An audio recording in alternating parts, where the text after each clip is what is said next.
কি নাম আপনার? আমার নাম সুমন হালদার। ইন্টারভিউ দিয়ে বেরোলে? হ্যাঁ, মাত্র বেরোলাম। আচ্ছা, কেমন হয়েছে ইন্টারভিউ? আমার ইন্টারভিউ যথেষ্ট ভালোই হয়েছে, আমি বলবো ভালোই হয়েছে, কারণ আমাকে অনবরত কোশ্চেন ধরছিল। আচ্ছা তো কোশ্চেন অ্যান্সার দিয়েছিলাম, লাস্টের দিকে আমি দু একটা পারিনি আর কি। আচ্ছা, কি কোশ্চেন বলা যাবে? যেহেতু বলা যাবে, আমার যেহেতু সায়েন্স ছিল, সায়েন্স ব্যাকগ্রাউন্ডে আমি, আচ্ছা। আমার গ্র্যাজুয়েশনে বোটানি ছিল। আচ্ছা। তো উদ্ভিদবিদ্যা থেকে কিছু কোশ্চেন ছিল আমার, যেমন ছত্রাক মানে মাশরুম কোন প্রজাতির পড়ে, তারপরে অ্যাসিটিক অ্যাসিডের সংকেত কী, বা অ্যাসিডকে কী বলে, ভিনিগারকে কী বলে, ভিনিগার কত পার্সেন্ট থাকে, তারপর তার সাথে সাথে এগুলো ছিল। আর তার সাথে যেমন বললো খাবার সোডার সংকেত কী ছিল, আর এরকম আমাকে ম্যাক্সিমামটাই পুরো সায়েন্সের কোশ্চেনে টেনেছিল। আর তাছাড়া আর কিছু বলেনি। আচ্ছা, মানে তুমি সায়েন্সে কি অনার্স, কিসে অনার্স? আমার উদ্ভিদবিদ্যায় অনার্স ছিল। আচ্ছা আচ্ছা, আর কোয়ালিফিকেশন? কোয়ালিফিকেশন হচ্ছে আমি এটাই দিয়েছিলাম, উদ্ভিদবিদ্যায় অনার্স। আমাকে জিজ্ঞেস করেছিল তুমি কতদূর পড়েছো, বললাম স্যার আমি 2022 সালে কৃষ্ণনগর গভর্নমেন্ট কলেজ থেকে উদ্ভিদবিদ্যায় অনার্স করেছি। আচ্ছা আচ্ছা, আর বোর্ডে কতজন মেম্বার ছিল? বোর্ডে এদিকে দুজন, 4জন, 5জন, 6জন, 7জন।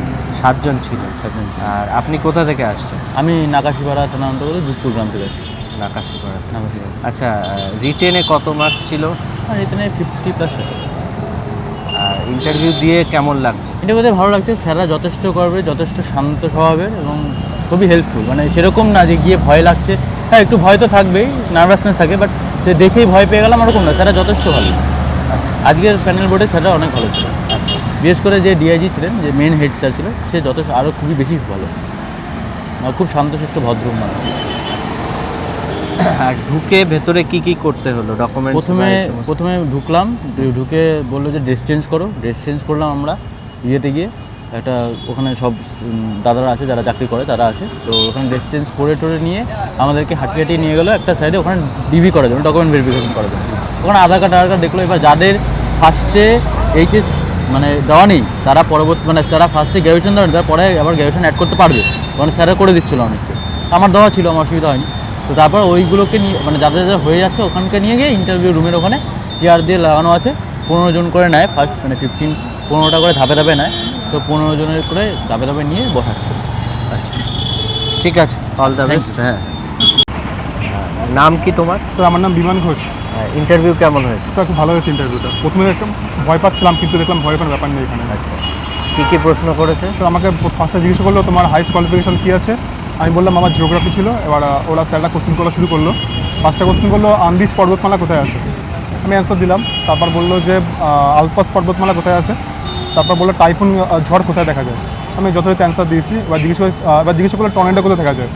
আমি অ্যান্সারটা ভুল বললাম। এবার স্যাররা দিকে হাসলো তখন আমি কিছু বলিনি। আর তারপরে আমাকে কোশ্চেন করলো ডায়মন্ড হারবার কোথায় আছে, কোন জেলায় আর কি দেখা যায়। এবার আমি বললাম দক্ষিণ 24 পরগনা। তারপর বললো যে কোলাঘাট যেতে গেলে মানে কোন মানে স্টেশন পড়বে আগে। আমি বললাম, অ্যান্সার দিয়েছি। এবার তারপরে আরেকটা কোশ্চেন করলো বোটানিক্যাল গার্ডেন কোথায় আছে। সবকটা অ্যান্সারে দিয়েছি। এরকম আমাকে অনেকগুলো কোশ্চেনই করেছে স্যার। আচ্ছা, আর ওভারঅল এক্সপিরিয়েন্সটা কেমন? স্যার এক্সপিরিয়েন্স ফার্স্টে আমার একটা ভয় লাগছিলো। এবার যেহেতু আমার ফার্স্ট টাইম এটা, কিন্তু ভেতরে গিয়ে স্যাররা খুব ফ্রেন্ডলি আমার সঙ্গে বিহেভিয়ার করছিল। তারপর আমার যথারীতি ভয়টা কেটে গেছে। আচ্ছা, আর পুরো এক্সপিরিয়েন্স মানে শুরু থেকে গিয়ে কি করতে হলো ওখানে? ফার্স্টে গিয়ে আমি বললাম স্যার আসতে পারি? বলছে হ্যাঁ আসুন। তখন বললাম sir join ma'am, join sir বলে আমাকে বললো আপনি বসুন। এবার আমি বললাম থ্যাংক ইউ স্যার বলে বসলাম। ওরা কোশ্চেন করা শুরু করলো। এবার তারপরে কোশ্চেন করা হয়ে গেছে। ওরা স্যাররা ডাকলো, বলে এখানে সিগনেচার করো আর এখানে একটা নিজের নামটা লেখো। এবার সিগনেচার নিজের নাম লিখে বলছে আপনি আসতে পারেন। বললাম ধন্যবাদ স্যার বলে বেরিয়ে স্যার। আচ্ছা, ওখানে বোর্ডে কতজন মেম্বার ছিল? 6জন মেম্বার ছিল, 2জন ম্যাম ছিল আর 4জন স্যার ছিল। আচ্ছা, একটা টেবিলে ইন্টারভিউ? না, 3টে টেবিলে ইন্টারভিউ আছে। আর 2জন আছে ওনারা শুধু লিখছেন, মানে লেখালেখি করছে। আর 4টে স্যার আছে, ওরা কোশ্চেন করছে। আচ্ছা, আর রিটেনে কত মার্কস আছে তোমার? আমার রিটেনে 62.50 আছে। আচ্ছা, খুব ভালো মার্কস, অল দ্য বেস্ট। ধন্যবাদ স্যার। নাম আপনার? আমার নাম আজিজুল শেখ। কোথা থেকে আসছেন? নাগাসপাড়া থেকে আসছি। আচ্ছা, ইন্টারভিউ কেমন হলো? হ্যাঁ স্যার, মোটামুটি ভালো হয়েছে। কনফিডেন্স ছিলাম, এটাই অনেক স্যার। কি প্রশ্ন করেছে? প্রশ্ন ছিলাম স্যার ইউরোপের ইতিহাস থেকে ধরেছিল, মুসলিম কি এইগুলো ধরেছিল। দ্বিতীয় বিশ্বযুদ্ধ, প্রথম বিশ্বযুদ্ধ, আমাকে এগুলো ধরেছিল। আমার কারণ গ্র্যাজুয়েশন ছিল ইতিহাসে। আচ্ছা, ইতিহাসে গ্র্যাজুয়েশন হ্যাঁ ছিল। স্যার। আর রিটেনে কত মার্কস ছিল? রিটেনে 51+ আছে। 51+।